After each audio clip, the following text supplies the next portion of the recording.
No questions and stuff? Yeah, you can jump in. Easy, man. Well, yeah. Matt Fairbrother, welcome to the podcast. Thanks for having me. Usually, tell us a bit about yourself and who you are and why I've kind of asked you on. Well, where do we start? So I'm 18, live in the South Island of New Zealand, and I'm a big fan of bikes. It's basically all I do, all I know how to do, and there's not much else to me. Man, it's so humble. For those that don't know, like you did the EWS season this year. Was this your first EWS season? Yeah, it's my first season overseas. That makes it even more insane. But you basically bike packed the whole season, yeah? Yeah, all of what was possible. Where did that decision come from, man? Like, at what point do you go, let's ride to every race as well? Yeah, so, we'll go way back to the beginning then. I guess it was a few months before the season had kind of started that I decided I was going to commit to heading overseas. It had kind of been a goal of mine for maybe a year. But before that, so I committed to going, booked the flights, booked all that. Ended up in Scotland, and I'm quite young, haven't been overseas before, no one over there, and I can't hire a car, let alone I can't afford to hire a van or something. So I kind of just I thought I'd work it out as I went, it's a week before the first EWS in Scotland, and I bump into Win Masters and get chatting to him and kind of mentioned that I had no way of getting to Slovenia, which was the next EWS. And I think he just mentioned that I should bike to Slovenia. And that kind of looking up to Win, I just said, yes, I'll bike there. Kind of as a joke, but I knew it wasn't a joke. So I committed to it then and there, not knowing how far I had to pedal, not knowing kind of what it entailed, but I was doing it. And I had about 6 days to get my stuff together and set off. That's such a New Zealander thing to do, let alone like a Win Masters thing to do. Just like, let's just wing it and ride there. It's definitely quite a bit of winging it in that situation. What did you get ready and how did you kind of prepare in 6 days to undergo like setting up your bike and getting ready and stuff like that? Yeah, so I was quite lucky. I was staying with one of the owners of Deviate, who Deviate support me. So he was quite good at kind of all the logistics side of it. So he ended up getting me some bike bags. I think we ordered them off Amazon and got them shipped to his house. But it was that weekend was Jubilee weekend. Okay. In the UK. So my stuff didn't end up getting there in time before we left for Tweed Valley. So I had no gear at all. So he ended up going into, I think it was Glasgow, and going to all these shops and ended up finding some bike bags for me. And then this was on Sunday, the day I was meant to leave Tweed Valley. And he turned up at about 4 in the afternoon just as I finished with these bike bags. And I just had to accept what I got given. And it ended up working out okay, but couldn't have been more chaotic in the lead up to it. Dude, it's like your first race in the international, first time overseas, you're racing the EWS and you don't even know if you got bags to get to the next spot. Exactly. Like, I was meant to be competing, but I was doing more organising. I was organising the commute and the liaisons. I was like scared I was going to have no bags to pedal with. This was also the first time I'd ever bike packed and kind of my first time overseas. So I had no idea what that involved. And I would be lying if I wasn't scared of what was to come. Was it almost better that it was kind of unknown because you didn't know what you had to prepare for? So you just went with it? Yeah, somewhat. I think being a Kiwi is, you're kind of good at just going with the flow and just taking what comes at you. But I mean, it's quite a lot to think about and quite a lot to take in. So when you were so you bike packed on the same bike, so you were just riding your enduro bike from everywhere to everywhere and just full of bags? Yeah, exactly. So the same bike, the only thing I changed was the tyres. I swapped them over to slicks, and they also had a spare cassette and chain. So I'd swap those over so I kept a good set for when I was competing. Because as you can imagine, they'd just wear out with all those Ks and end up slipping under power, which you don't want when you're competing. Racing. Yeah, exactly. And you would have cooked. How long did that chain last, like the whole trip for your bike packing? Yeah. So it ended up doing the whole season, but by the end of the season, there wasn't a single gear it didn't slip in. And like going at like an intersection, I'd have to be super careful because if I stood up or put down too much power, it would just slip. So like when I was stopping and then starting, I would have to like slowly get up to speed and just make sure that I don't put too much power down. You're ridiculous. And like if a hill was too steep, it would just slip as well. So yeah, I was having to walk the steep hills at the end of it. Man, that's insane. Yeah. So your cassette and chain were just completely cooked by the end of it. Yeah, they're gone. Yeah. How was the first EWS race for you? How'd that go? Yeah, it was quite a cool moment, I think. I was just super happy to kind of, in a way, like tick off the big goal in line, which was getting overseas and doing an EWS. So yeah, I was quite stoked. And I guess there's live timing, so you can kind of see how you're doing. And a couple of times I was doing a lot better than I thought I would. I was sitting in the top 10 for most of the day until the last stage when I had a bit of a mechanical, snapped a hanger. And then I got bumped back to 11th, which for my first EWS, and I was only 17 at the time and under 21. I was quite happy with that, and it's a good start, I think. Dude, you're so modest. Like you just top 10 in your first EWS race in today's racing is insane. Yeah, cheers. Like, because that's like, who was in that? That was Gilchrist. You got like the Mike Smith bros. Like you got a fairly stacked field, right? Yeah. There's some big competition in there. Did you kind of get starstruck by anyone at your first race? Were you just kind of taking it all in? Well, yeah, I suppose so.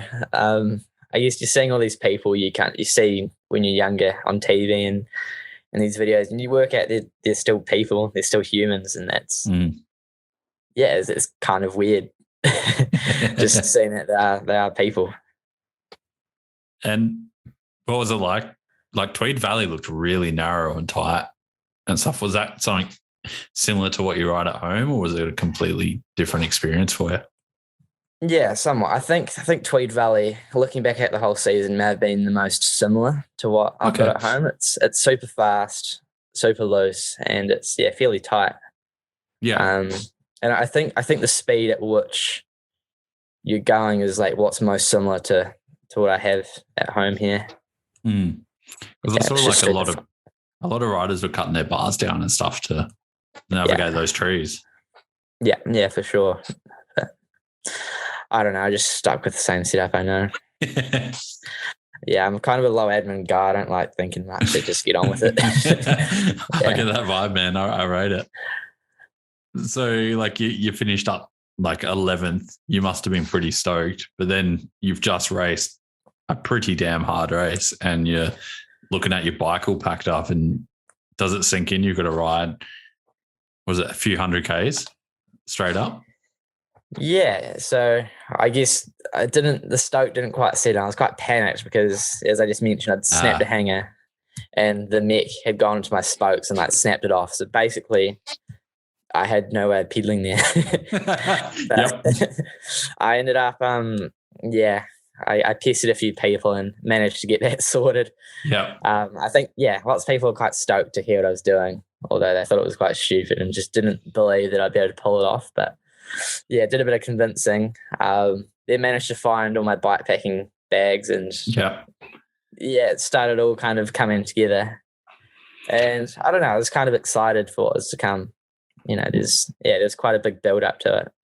Oh, dude. Yeah, it sounds epic, especially like considering 8-10 days ago you were still at home and you're looking for bags and stuff, right? And now you're there. Yeah, for sure. Were you completely self-sufficient on the bike? Did you have like stove, cooker and everything like that, or were you hoteling it? Yeah, so I had all the stuff on my bike that I needed to survive, basically. There was no outside support. I was completely by myself. And it's your first time ever doing it? Yeah, first time ever bike packing, first time overseas. And just chucked myself in the deep end. Dude, yeah, that's insane. Because there's a lot of planning and packing and research to be done usually when it comes to bike packing and finding the light stuff. So yeah, well, I mean, for me it was kind of easy because in the end I didn't have a choice of what I could take. It was just out of what I was given. So that kind of made it easy. And that's so good in terms of that. So how many Ks did you have to pedal for Lenaleithen to what was the next race? That was it was in Slovenia. Yeah, Betson. Yeah, Pitsan / Jamnica. Yeah. That was 1.5 thousand kilometers. Yeah, right. So yeah. how did you kind of break that up? And I'm guessing it wasn't flat either. It was a lot flatter than I thought it was going to be fair. I was only in the UK for a short time, and that's just mostly small hills. It's kind of flat in the UK, I found. It's up or down, but no huge hills. And then Netherlands, when I got there, that was completely flat. Mm-hmm. Germany was quite flat. But it was when, I got into Switzerland, into the Alps, and that was, some big hills in there. That killed the legs. And then that was kind of it over the other side of the Alps, and then I was there. How many Ks a day were you doing at that point? Or I think I did it in 6 days of biking total. Yep. So I don't know what that works out to be. I think 250 most days. Yeah. Okay. Yeah. On a packed up enduro bike. The bike weighed 34 kg, and How tall are you, and how much do you weigh? I'm 70 kg and 168 centimeters. Yeah. So bike's half your weight. That's insane. Yeah, exactly. That's big. And it didn't start smoothly by the sounds of it all, but then it kind of had that little hiccup as well. Like your first day you tried to get on the ferry and they wouldn't let you. Yeah. So it turns out you can fly over there being a minor, being under 18, but you can't board the boat being under 18. What? Exactly. So I had to give my mum and dad an emergency call when it was maybe 2 a.m. here in New Zealand. And I needed a photocopy of their passport and permission saying I could board the vessel and that I wasn't escaping them or whatever. Yeah. How did you? That was how did they just wake up, or was it an effort to get them to get up? Or? Yeah, my other issue was I had no SIM card or data. Yep. So it was basically just asking lots of people if I could use their phone, if I could use their hotspot, and I ended up using someone's hotspot and just calling them over Facebook Messenger. And it was just a huge panic because it felt like ages for them to end up me. And I got there a few hours early, and by the time I got on the boat, I had 15 minutes to spare. Yeah, right. So watching the time count down, and that was awful. Were you just panicking that was all going to be over first night? I thought it was over. Just boom, like that, done. What did your parents think of all this? Obviously they might be worried or something, and then you're calling them at 2 a.m. in the morning on your first trip. Yeah, I mean, I don't think that they're completely stoked on the whole thing, but I mean, yep. I kind of told them what I was doing and, what the potential benefits could be. And I think they kind of saw the light a little bit, but I never think that they were fully okay with the whole thing. Are they okay with it now that you've done it? I don't think so. Well, I mean, I think they're stoked that it worked out, but I don't think that they'll be stoked for me to do it again. Yeah. So you get to, so Petson's like 1,500 kilometers away, as you said. Are you like racing the next day, or like when you rock up, or how's that kind of go? So I wanted to get there early to give myself a few days off. Mm-hmm. But then once I got there a few days early, I kind of know enough about my body that I knew I needed to keep pedaling. Mm-hmm. So I get there, and I think each day leading up until the EWS, I did 2,000 meters of climbing, just kind of be in the local spot, just to keep the legs ticking over. So hey, that's enough to put me in a grave. Like, yeah, but like at the same, I know it sounds like a lot, but at the same time, I knew that was what was best for me. Were you kind of worried that, like, if you didn't, your body would just freeze up from doing the 1,500? Yeah, exactly. It'd shut down, and I wouldn't be able to get up in the morning. Is this like a regular thing for you to climb 2,000 meters and do those kind of big rides? I mean, like, no, not exactly, but I do kind of know that my body's a bit of a slow starter. Okay. So I guess, I don't know, as an example, like the first 2 days of this whole bikepacking thing, I felt awful. But then the third day, I kind of kicked into gear. I started feeling good. Mm-hmm. That's definitely something I learned as I did it more over the season, that I do kind of need to keep my body going. And as soon as I stop it, it's like, yeah, as soon as I stop it, it's had enough and it doesn't want to start again. Yeah, I completely get that. I think there's a few endurance riders that feel the same. That's, yeah, pretty interesting. So you're actually riding to just keep loose and stuff, but like, what was it like coming into practice and stuff?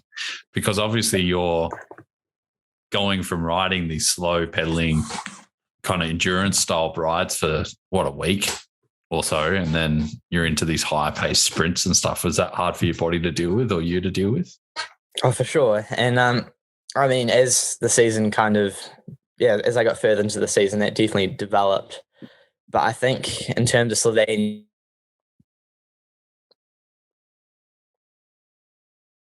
still had the stoke of like, what an awesome opportunity to just be there. So that, I think that overpowered all the fatigue and all that I had, and I was just excited to get into it. Sorry, man. Could you repeat that answer? The net just dropped out. Sorry, dude. That's all good.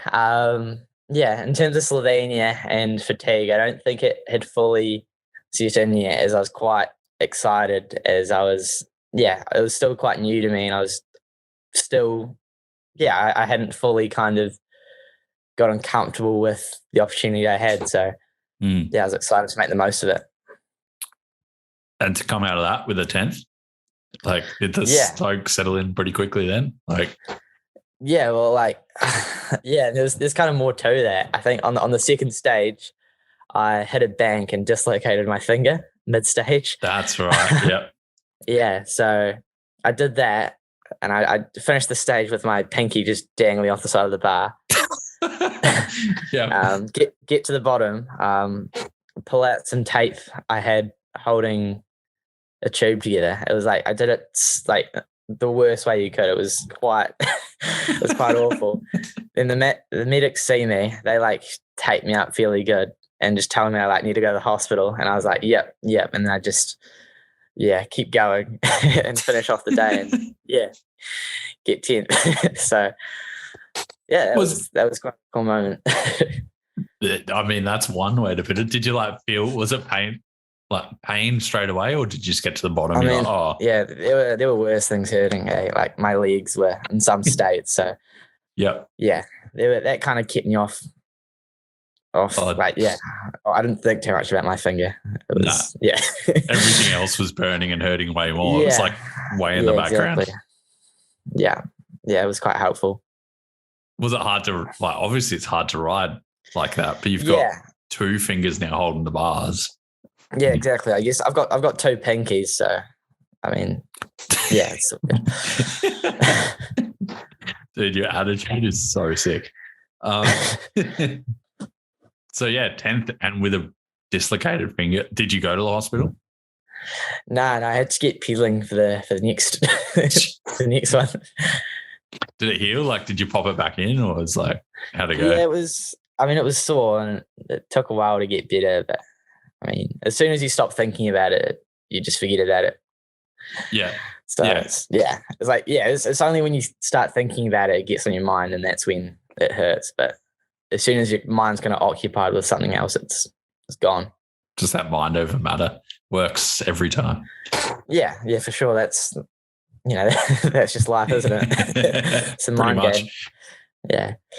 You're 18, right? I'm just double checking because you seem so wise. I don't know about that. What?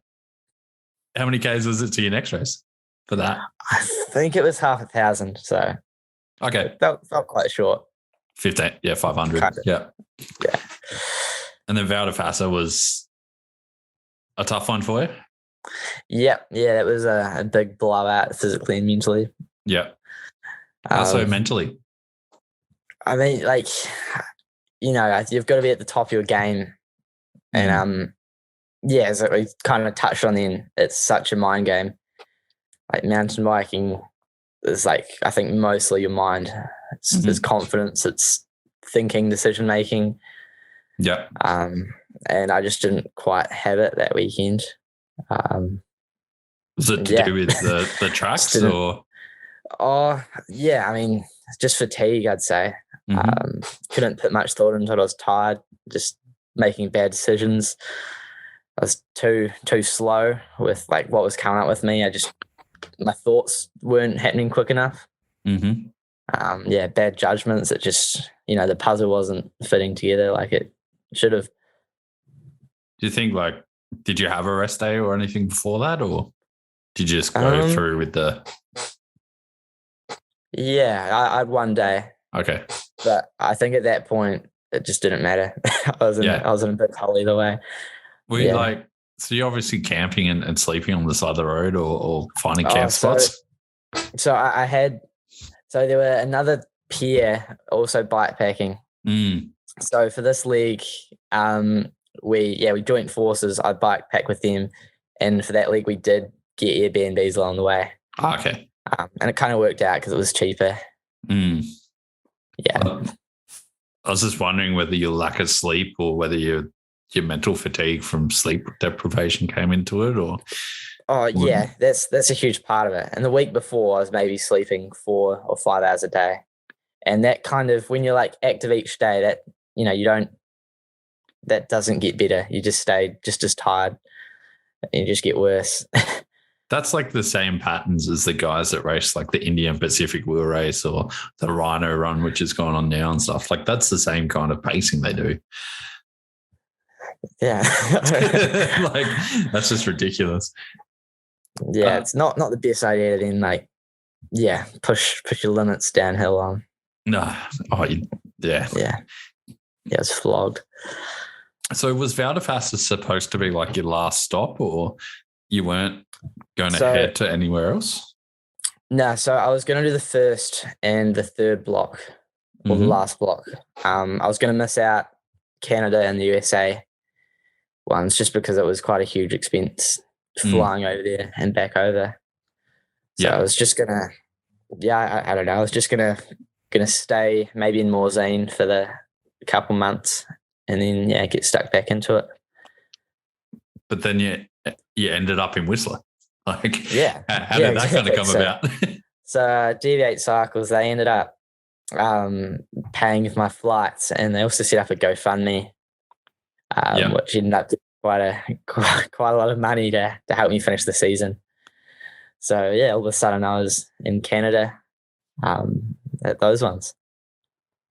Like obviously the reason I know about you and a lot of people know about you is they've seen you on Pink Bike, they've seen you on the Instagram, they've seen like all these stories about you. Were you kind of expecting it to blow up the way it did and end up in Canada?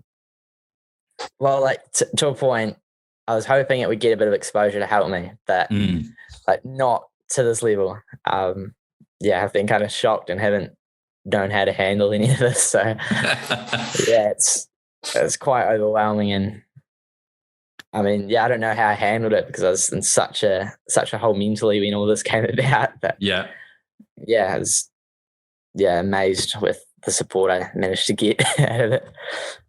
it's so sick to see the industry getting behind you and doing that though. Like, yeah, instead of just leaving in the dark. Yeah, I mean, it kind of all ended up being worth it. So yeah, 100%. Yeah. What was it like getting? Is that your first time to Whistler as well? I'm guessing because you haven't been overseas. Yeah. What was it like exactly. hitting up the Mecca? Yeah, it was. I mean, it was quite insane as well because that's the place you watch videos of and hear all about. Like before you get there, you know what's on the hill. What's in.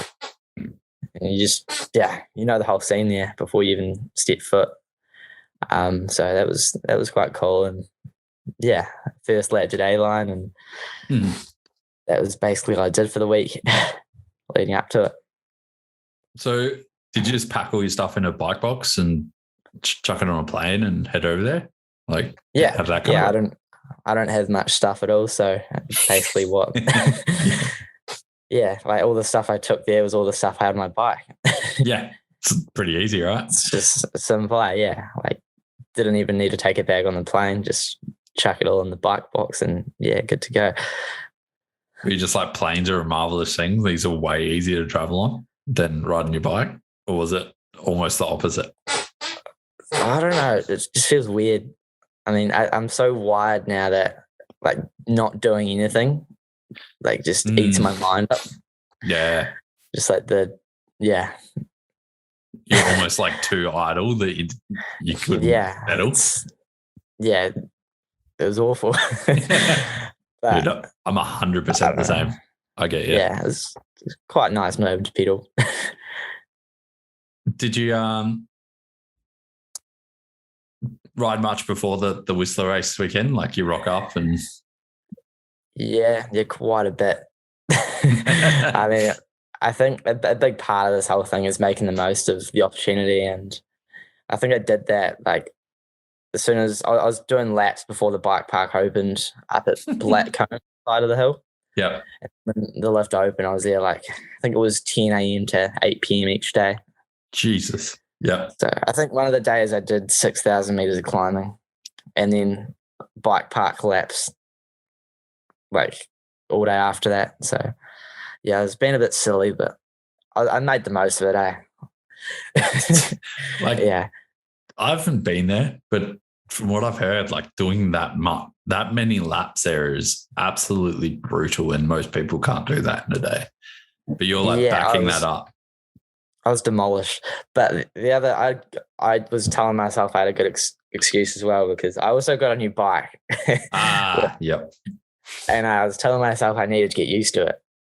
So I was like, I had a good excuse, I just needed to get as much time as I could on it. So was that from Deviate? They hooked you up with the freshery? Yeah. They came out with a new bike mid-season, so they wanted to get me on that. Yeah, sick. It was, so stoked with that. Yeah, for sure. And was it cool racing Whistler, like being there and racing that mountain? Yeah. I think it's got such a big vibe to it, and it's the mountain bike mecca, as you say. It's where we all want to go, isn't it? Were you there for like crankworks and stuff? No, so unfortunately the EWS was the first event of that. And then the next EWS was the following weekend, so we all had to leave immediately. Okay. Yeah. And I remember seeing like a bunch of people saying that you wouldn't be able to ride from Whistler to the next round. Yeah, so I would have had 4 days to get there, and it would have been 5.4 thousand Ks. Yep. So that would have been over 1,000 kilometers each day, which just isn't possible. No, definitely not possible. Yeah, I think if I had 2 weeks, I would have given it a nudge, but that still would have been pushing it. That would have been some I would have had to go on beast mode for that one, but I would have been keen to give it a go. It would have been pretty sketchy through some of those areas as well. Yeah, but I don't know. You just got to deal with it, Just slap them down and deal with it. Yep. Yeah. There's not too much point thinking about it. Just, deal with it when it comes to you. So how did you get to that next race? So I pedaled to Vancouver,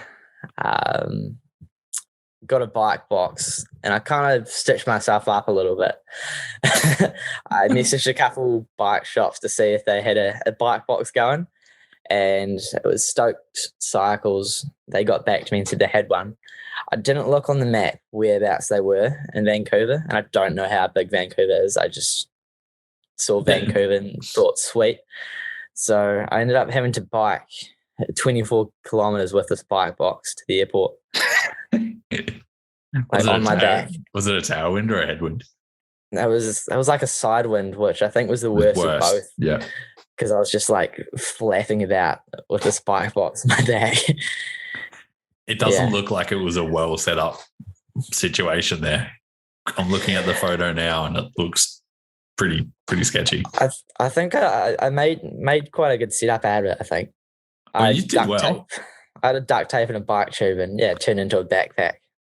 The only complaint I had was it just the duct tape wore down into my shoulders and just left me with big kind of like gashes, I guess.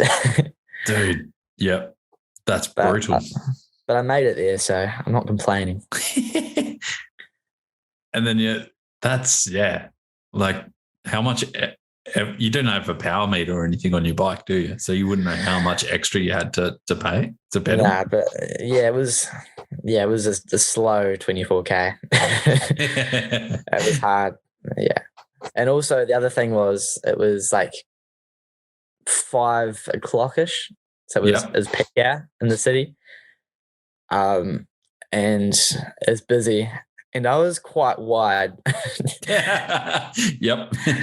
So there was I had a few cars with the box and got a bit wobbly. And there was a few close calls, but what can you do about it? Absolutely nothing. Just keep on riding. Yeah, just don't stop. So it's pretty notorious, like getting into America can be quite hard. Was it pretty hard to be a New Zealander going from Canada into the US? Yeah, so I think more what did it for them was my age. I was by myself on a bike. And I guess they could see how long I'd been out of New Zealand. Yeah. And I think the big concern was that I was earning money somehow. Okay. That's like what they hammered me quite hard on that side. So they wanted to, I also had no data for this. They wanted to see like all my bank statements, which I had none on paper, all on my phone. They wanted to see my bank balance, which again was on my phone, which I couldn't get to. They asked if I had any cash. I said I had a bit. I pulled out. It was maybe like $10 and change or whatever. That just pissed them off. Sounds like they just want a bribe. Like legitimately, they just want some money. Yeah. And what kind of saved me out of that was the pivot boys had passed the day before. Yeah. The guys asked me what I was. Yeah, in the end, like after maybe an hour and a half, they asked me what I was doing, why I was wanting to come into the US. And I told them it was for this, bike competition in Burke. And then the guy starts telling me about how much of a keen mountain biker he is and how he's got a 26-inch fat bike, e-bike, full suspension that, he takes up to a Burke Mountain, I think it was. And then he starts going on about how some loose Kiwis passed the day before, and we kind of just started talking about mountain biking, and it was so obvious he had no clue about bikes or anything, but he was stoked on it, and then we were kind of like mates at that point, and he let me in. Fingers scanned, and I'm good to go. That's insane. Was it pretty sketchy riding through the US and some of the parts you would have had to ride through, or was it all pretty chill? Yeah, so basically between Burke and Sugarloaf, I took the exact same way the cars did for the most part. And that just meant like on highway the whole time. Yeah, okay. And that wasn't fun. Yeah. They're just I was not giving way or anything? Well, I mean, there's like on a highway, there's fast cars and it's not made for bikes, and no one's kind of expecting bikes. You've got to be so attentive. Yeah. And yeah, it's not fun, but you just got to get on with it. There's not much you can do. What was the accommodation set up for that? Were you camping and stuff all the way down? Yeah, just camping. Yeah. And although I think, my mum and dad ended up looking into a spot on the way there and booked me a lodge for one night. So sick. Yeah, I was in a lodge for one night and then just camping the other nights. Oh, that's too good. So they helped me out a bit there. I think they were scared of the bears. I was about to say, like, man, people say Australia's gnarly because we've got snakes and spiders and stuff, but man, I don't want to come across a bear. Like, you can bunny hop over a snake. Sure. I heard a random story of you riding over some white lines that people were painting fresh and angering some people as well. Yeah. So that was in between Sugarloaf. Burke and Sugarloaf. And I guess there were some people painting white lines on the highway. And I'm not too sure if there was a sign or not. If there was, I missed it. But I ended up biking over some lines that just painted. Yeah. And it kind of, I mean, there was tire marks, white tire marks all over the place after that. And I passed the workers and they started going off at me. And then one of the guys was super, super mad. Got in their work ute, chased me down, pushed me off the highway. And then it was like, it was kind of next to a park. So I kind of go into the park, kind of navigating all the bushes in there, pass a pond, and to encounter like a few Canadian geese. Yep. And then one of them just comes at me, starts attacking me. I'm like in a full on fight with this goose. And it was quite an eventful 5 minutes, I'd say. It just did, yeah. Were there any times where you were just like over it? Yeah, it was one of the times. Just wasn't feeling it at all. Yeah. What got you through like those times, like where you just over it? Because it's got to happen, right? Like you just got to be sick of pedaling your bike, or is that just not a thing? No, it's definitely a thing. But I think how my mindset kind of works is that I just don't have any other option. I've got to make it there, and that's I don't let myself have another option or a choice. It's just get there or just get there. That's it. Yeah. That's insane. Yeah. I guess like you just have to. So it just keeps driving you. Yeah, exactly. Like the other thing is I don't have a B plan. That's it. Like as soon as you set yourself a B plan, you've got to fall back. You can get yourself out of it. And that's not the same as saying you don't have an emergency plan. It's just like you don't have an easy way of making it easier or getting out of it. It's not like you have 10K spare in your pocket to get to Europe and then get back to New Zealand if you want to bail out of it, right? Like you literally have that plan. Yeah. It's so cool. I've heard that a few times from a few people and how that's such a good driver. So it's crazy to hear you so young just saying that as well. So you come up to Sugarloaf as well, like you did that, but like you got 10th in Whistler, 15th at Burke and 12th at Sugarloaf. Like surely you're starting to realise that you're not just there to participate, you're actually quite up at the top end. Was that surprising to you to be so consistent? I mean, it sounds, I mean, the numbers sound fairly good, but I'm quite, I guess, performance-based. So if I don't think I did my best, I'm not that happy. And I think by that time I'd kind of settled into, like at first it was quite cool being, 10th in the world, but by now I'd kind of forgotten about that. And I was kind of wanting to develop myself and push hard, and do better. And I guess at that point it started to fall apart a bit personally. Okay. And I was never kind of satisfied with how I was like doing individually. It started becoming less of, I didn't compare myself to others as much. Yeah, okay. So it was less about you and more about how others were going? Oh, I think you just cut it out there. Yeah. For like a little bit. So it was more about, like what you're saying is it was less about your own achievements and you were starting to compare them to other athletes and how good they were doing. Is that what you were kind of thinking? No, I think it's the opposite. Like, I guess at first I was purely like, I want to be, I don't know, 10th in the world, for example. But I think I'd kind of gotten a bit comfortable with that, and I knew that was kind of maybe where I sat. And at that point, I wanted to focus on myself more individually and my own individual performance, and forget about what other people were doing. But I think being in the fatigue state I was in, that I just wasn't. It was almost impossible for me to push to my best abilities, just because I had such a huge, I don't know, buffer on what I could do if I was feeling my best. Yeah, that's super interesting.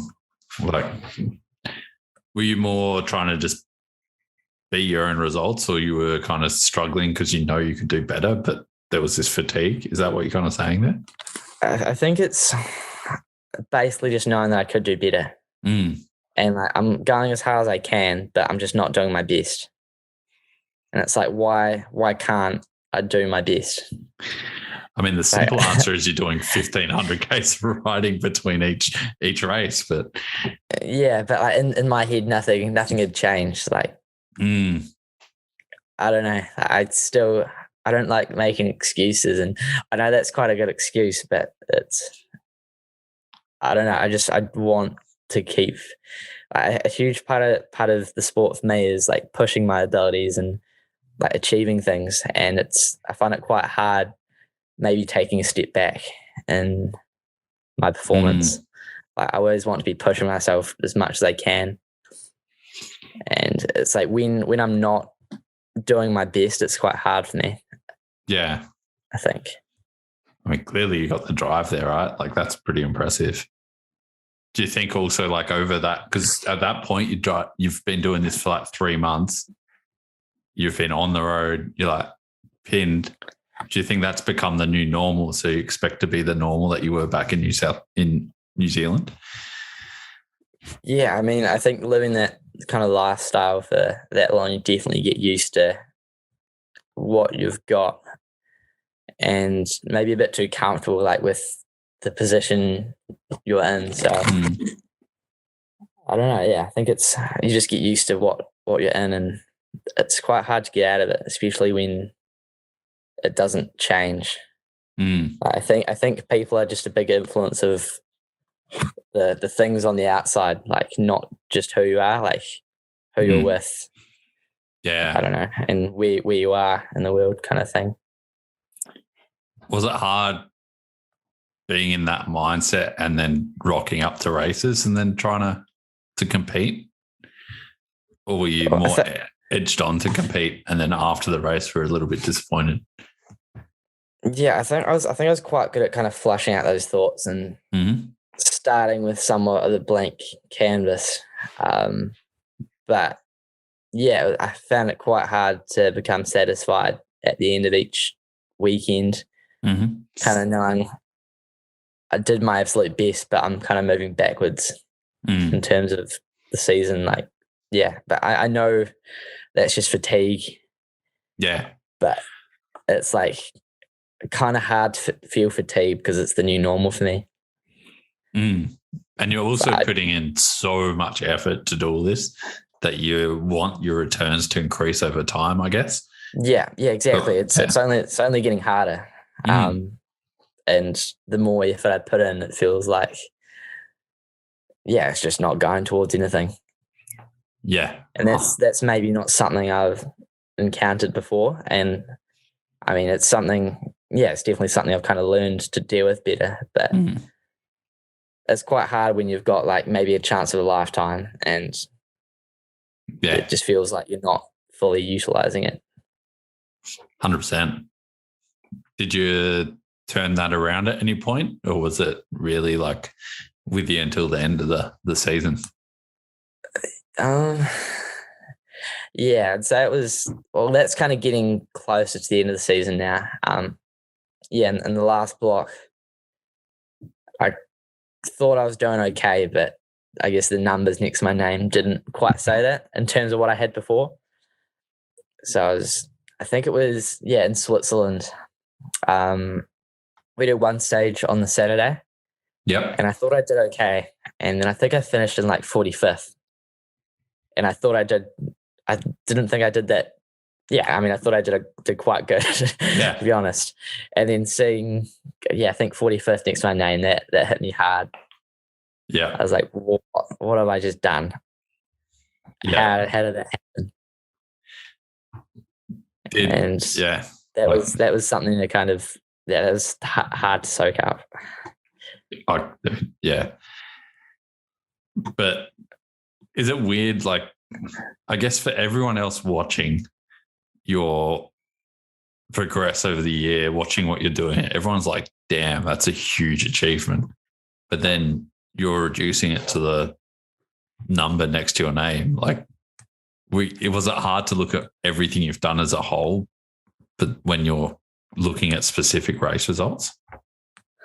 Yeah, I mean, I think it's definitely hard, and I think it's quite bad that I'm using a number to kind of justify how well I'm doing, and also letting maybe just one number kind of like stand on top of all the other numbers. Like I guess all the when you maybe hear when you're talking about something, it's always the bad things that leave the biggest kind of mark, isn't it? 100%. So that kind of left a big impact, and that's I don't know, that when I'm looking back at the season, that's kind of I don't know, like not a highlight, but it stands out. Yeah, I guess you could say. Was it? Yeah. So was it harder? So at Crans, Montana, you got 30th. Was the motivation to get to Ludenville pretty hard after that? Were you kind of like, I don't really want to do it anymore, or you're still in that mindset of I've got no other choice? Well, yes, I think for me, and if I wasn't bikepacking, I think it would have been quite hard. But in my mind, I was like, that's it. The season's kind of done. I'm done. I'm not quick anymore. So I lost it all. Yep. I might as well just, kind of send it on this pedal to Ludenville. Yeah. And make my mark that way. Change my focus a little bit. Yeah. And the amount of people calling me stupid for biking to Ludenville was like off the charts. Like lots of people I look up to are telling me just like, you're stupid, just don't do it. You're not going to make it. And I was like, I'm going to make it. You can't tell me what to do. So you're not my mum. Yeah. Yeah. So then I pedaled to Ludenville. How far was Ludenville? So that was 1,000 kilometers. And I had until Thursday to get there. Thursday, like the following week. So like 4 days. Yeah. Yeah. Okay. So 250 Ks a day. That's Yeah, basically. And how many like meters of climbing each day and stuff was that quite hard? Oh, I mean, it kind of depends, I think, because the first leg was in the Alps, and then the last leg was also in the Alps. But in between was quite flat. Okay. So I've kind of forgot, but I'd say maybe 2,000 meters at least the first leg, and 2,000 meters on the last. Yeah, maybe 1,000 in between. Yeah. So for the distance, I don't think it was too bad. Yeah, no, that's easy. Breeze in the park. Yeah. Yeah, like, I mean, yeah, and in the big picture, it's not that bad. Like, I'm sure if you go biking at home, if you go to the mountain bike park, whatever, you'd do 1,000 meters of climbing, but you'd maybe do 40 kilometers. Yeah. Whereas I did 1,000 kilometers and maybe I did about 10,000 meters of climbing. That's true. Yeah, very good point. Yeah. So, what was so you Ludenville? How did that go for you? Well, I made it there. Yeah, flogged again. Wasn't feeling amazing. Yeah, not too sure why I wasn't feeling amazing, but yeah. I think we can work it out. Yeah. Yeah. And I was like, yeah, I'm just gonna send it. Yeah. So I think this on Saturday, stage 1, that didn't go too bad. It was super wet, super slick out, and I'm not that good in wet conditions. Okay. But I think I did quite good for, what I thought I may have done. Mm-hmm. I forgot what place I finished, but 30th. I don't think of the. I think on the Saturday I finished better, maybe 15th on stage 1. 29th. So I thought I was it 29th? Yeah. Oh, never mind then. Close enough. Yeah. Yeah, well, I thought I did okay. And then I thought, yeah, I'm just going to send it. And, no, it was stage 2 I did okay on, not stage 1. 23rd. I think. And then the final stage, 21st. Yeah. Stage 2. I wasn't that far back off the winning time. So, like, compared to the other stages, I was still a good way back. But, not that far. I thought I was onto a good one, but then the third stage I fell down a bank and I got passed, and then it's like I just need to survive. Yeah, that was the Queen stage, eh? Yeah, I was about to ask what happened there because there's a big dip in time. But yeah, down a bank. Eh? it's one of the annoying ones that I guess we all have. Like at some point, the bike falls down a bank and then it's all tangled up in the tape, and then your bars are twisted. You're just trying to breathe, and yeah. So, yeah, that was kind of that in my mind. It was just finish and survive. What was finishing that race up and knowing that you just raced the entire EWS self-sufficient bikepacking? Yeah, I was just happy it was done. There wasn't much more to it than that. Yep. I wasn't even that stoked. I don't know. It didn't feel like I'd done anything special. I just done what I needed to do, and that was it. And I don't know. Yeah, I didn't care much. just happy it was over. Were there any people coming up and congratulating you and giving you high fives and stuff? Or yeah, a couple of people, but I don't know. It wasn't a big thing. I don't even think much of it looking back now. That's insane. That's a huge effort, man. I was just want to do better, and looking back now, I wish I'd gone bigger, push harder. I don't. With all the things I do, I don't have much satisfaction. I always just want to be pushing for the next thing. That's a crazy mindset. Does that come from somewhere? Are your parents like that, or is it just something I don't think so. No, I don't know. You just I don't know where I got that. Just built different. Maybe. So I asked if you had all the cooking gear on you and stuff on your bike and meals and stuff, but how are you kind of fueling yourself throughout these trips? Obviously you're not. Yeah. Touching on the cooking gear, that I didn't use that once. Yes, that was a waste of time. Yeah. Yep. Waste of time and weight. I could have saved a couple kg with not taking that one. But so I guess I was by myself with an expensive bike and places I'd never been before. So basically number one on my list was to not get my bike stolen. Ideal. Yeah, for sure.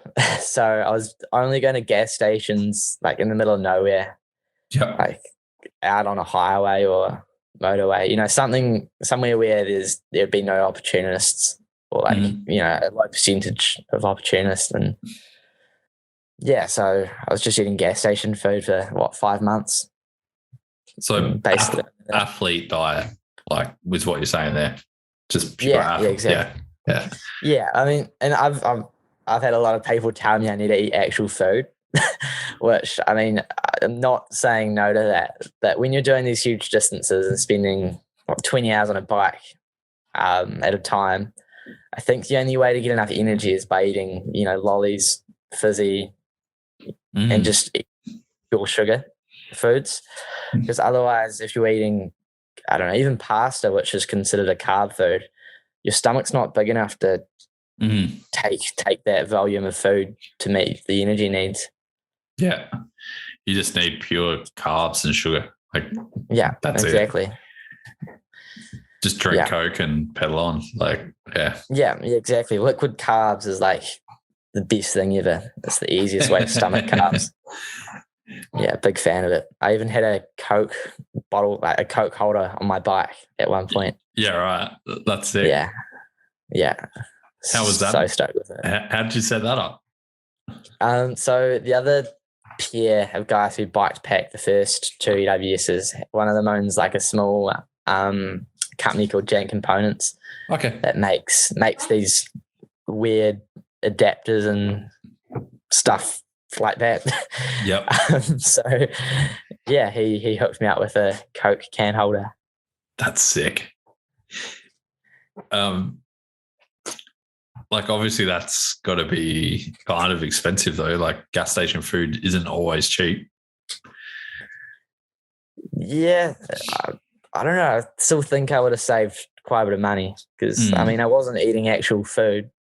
If you go to the supermarket, you buy a sandwich or something. It's it adds up as well.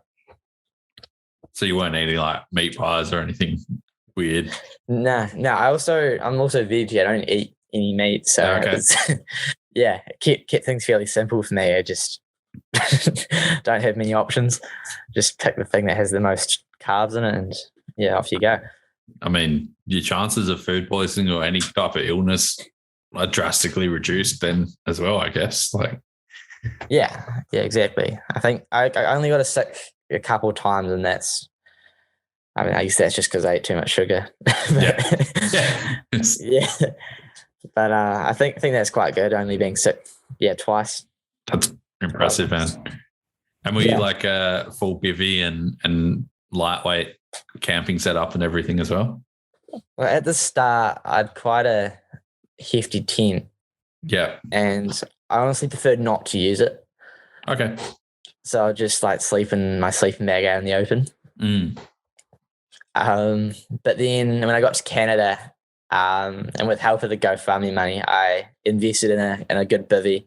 Yeah. Helped me out of it. So it saved a lot of weight and space in my bags. So it was quite a good investment. 100%. How many tires did you go through in this? So I had one pair of slicks that I used, and then for all the EWSs, I was basically just using all the old team tires they just chuck out at the end of the weekend. So I just go up to a team and say, hey, are you taking off any tires this weekend? Could I please dibs a set? And most of the time they're happy because they're just going to go in the bin otherwise. So that's I think sick. Lots of people are happy to help my cause. So you just throwing you ride a race on those tires, just leave them there. Yeah, and then I go and pick them up. And then you throw your slicks on, go to the next race, pick up their old tires. Yeah. And then you leave them. Yeah, exactly. Sick. And in the USA and Canada, I didn't have enough weight to take my slicks with me. So I was just cutting the knobs off the downhill tires. Well, no, at first I wasn't. At first I used the same set of tires for all the EWSs. But then I was going to pedal Sugarloaf back to the airport in Quebec. Mm-hmm. So then I decided to cut the knobs off. But in the midst of that, I slipped with the knife and managed to cut the vein in my hand. Jesus. Yeah. Yeah. And with that, I fainted and ended up next door on the doorstep of Slavomir Lukaszik's place. Yep. He walked out and found me like on his doorstep with my hand just bleeding. So it was quite eventful. And I took that as a sign not to pedal to the airport that day. Yeah, I think that's a good sign. Yeah. Yeah, maybe I got saved, who knows? But yeah, I was basically just doing whatever I could to have efficiency when I could. Yeah, he's so lucky. Yeah, yeah, he saved me that day. To be honest, like, I don't know what would have happened if he didn't walk out on me. If you're just bleeding and fainting, like that's never a good sign. Yeah, not a good combo, is it? No, especially not like in the US or anything like that. No. Go to a hospital there and there's your... Yeah, I made sure that wasn't an option. Yeah. Yeah. Just taped it back up. Jesus. What was it like getting home and being back at home and sleeping in your own bed? And was it kind of weird? Yeah. Or? Oh, I think it was so weird. It's so weird just being able to, I don't know, stay in the same place, not have to go anywhere the next day. And like, I don't know, it almost sucks because I'm so used to doing something all the time now that if I'm not, I'm just like so active. My mind always wants to do something. So as soon as I don't do anything, it's like not that fun. Like it's not good for my mental health, I guess, because I'm just like, what do I do? Like, yeah, you just want to be pinned. Start thinking things and just What? So I kind of need to taper down off that somewhat. Oh, 100%. What are you kind of doing these days then? Like, as you get back, like, are you working? You're at school? You're just riding your bike? Like, what are you kind of doing when you're back in New Zealand now?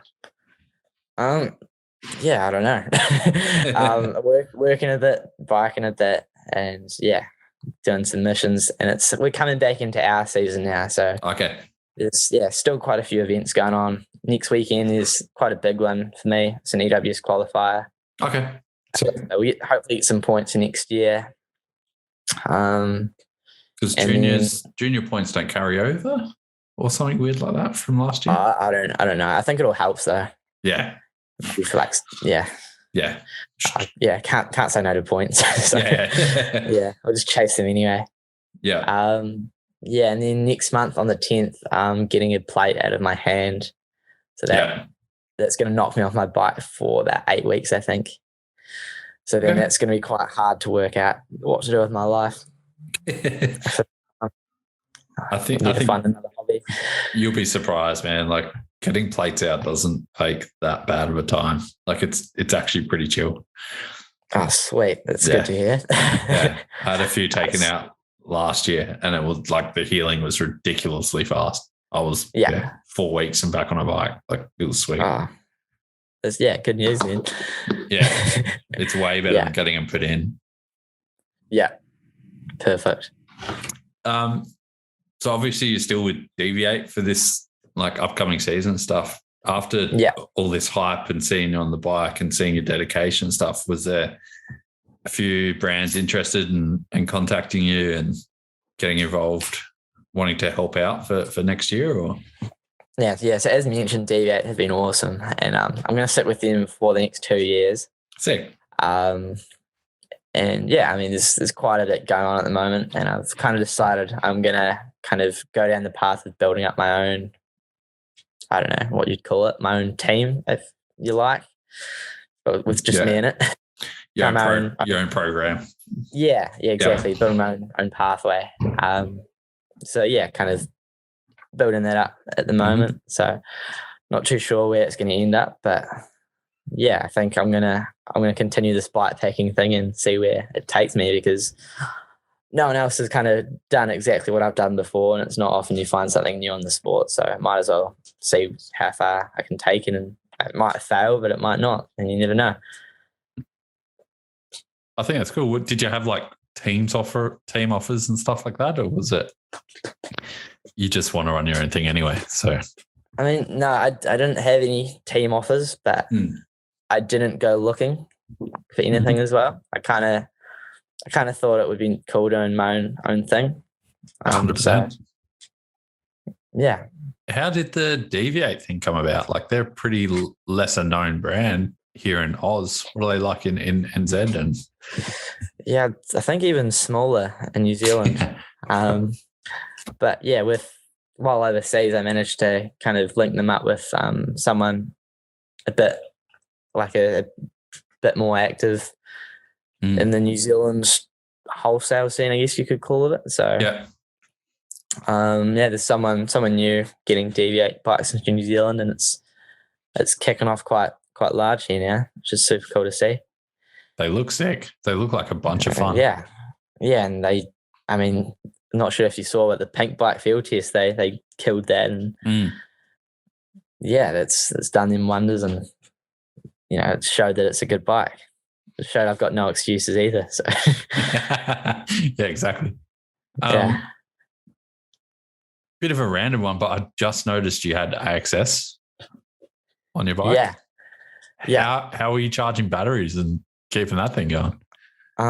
Well, I quickly learned in the beginning that was an issue.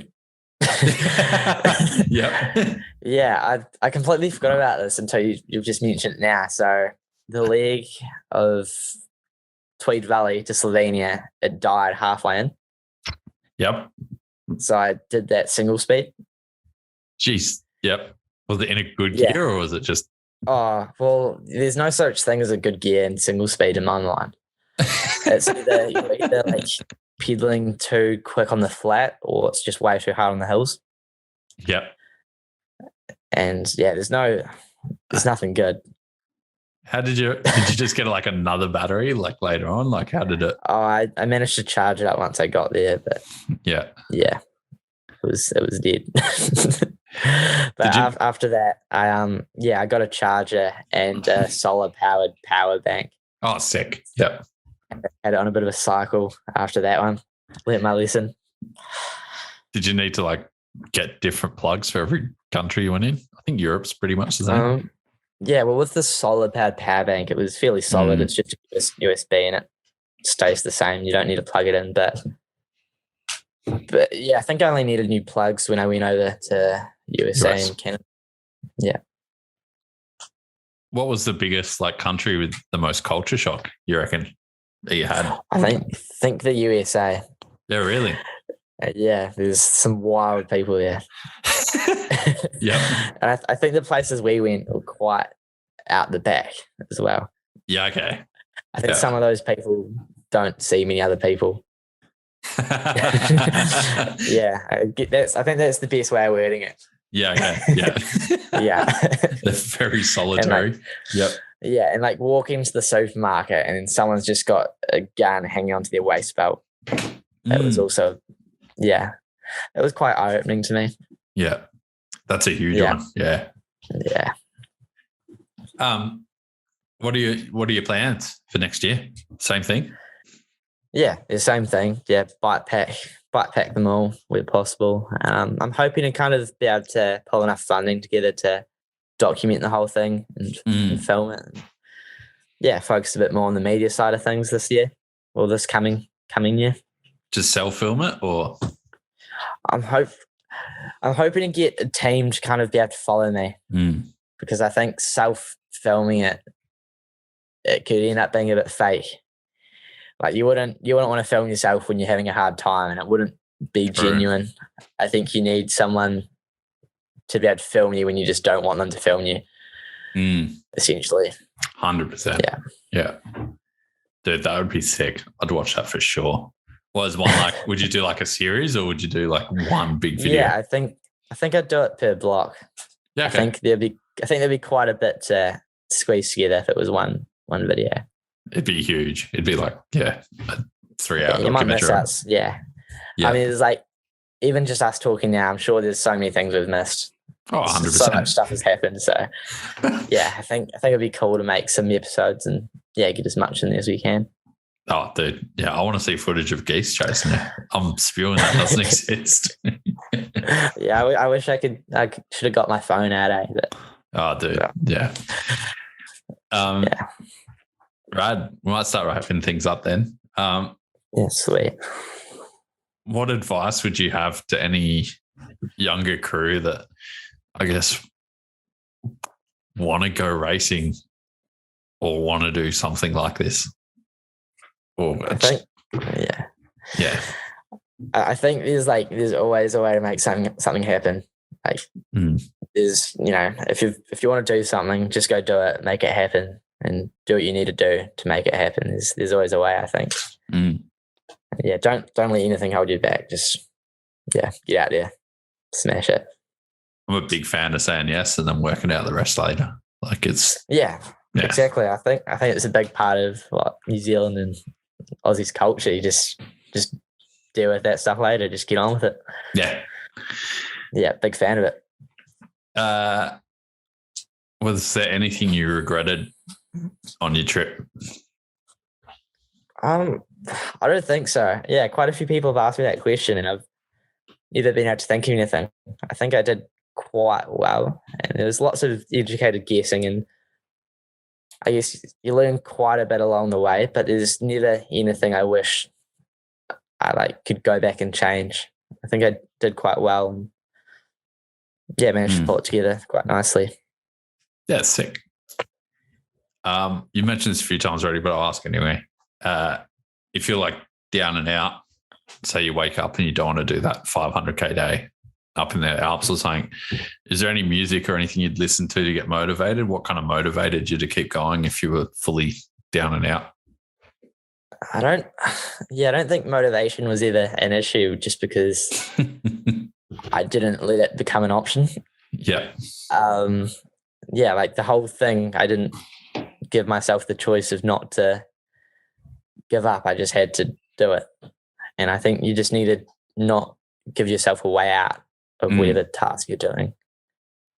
Yeah. You've got to get it done, and there's no other option. Yeah. And if you don't get it done, you're going to be worse off, because you're going to be stuck in the middle of nowhere. Oh, yeah, 100%. I think, also the power of words as well. Mm-hmm. That you can't let a single negative thought come into your head. You can't speak a single negative word to yourself. It's always, I don't know. It's not, I don't know, if you're talking about distance, it's I've only got this far to go. It might be a huge amount, but it's only this far, instead of, I don't know how else you'd word it. Oh shit! I've still got 500 Ks, or I've still got 400 Ks. Yeah, exactly. Yeah. You've got to be so careful with how you think, or just don't give yourself the opportunity to think. You've just got to zone out and blank. Yeah, 100%. I think that's a big skill, dude. There's so many people that don't have it. At 17 or 18, for you to, honestly, it blown me away a little bit. Just how good your attitude and your mental awareness is. It's so good. So I'm stoked I got to chat with you. Cheers. Easy, man. Well, I better let you get to bed. It's probably getting late there. So thanks so much for coming on, man. As I said, I really appreciate it. I've been blown away by all your stories and your attitude. So, yeah. Cheers. Yeah, it's been good chatting to you.